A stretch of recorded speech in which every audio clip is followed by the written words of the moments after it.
கிறிஸ்தவுக்குள் அன்பானவர்களே, உங்களை சந்திப்பதில் மகிழ்ச்சி அடைகிறேன். எரேமியா 31:3. ஆம், அநாதி சிநேகத்தால் உன்னை சிநேகித்தேன், ஆதலால் காருண்யத்தால் உன்னை இழுத்துக்கொள்கிறேன்.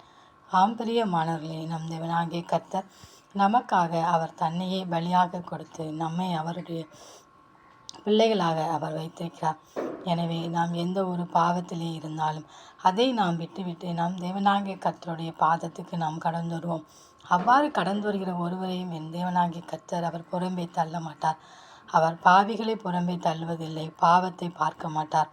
எனவே நாம் செய்த தவறுகளையும் தப்பிதங்களையும் அக்கிரமங்களையும் மீறல்களையும் அவர் பாதத்தில் அறிக்கையிட்டு ஜெபிப்போம். அப்பொழுது தேவனாகிய கர்த்தர் அவருடைய சிநேகத்தால் நம்மை அணைத்துக் கொள்வார். அந்த தேவனின் அன்பு கரங்களை நாம் பற்றி கொண்டு அவரோடு கூட வாழ்வோம். ஆமேன்.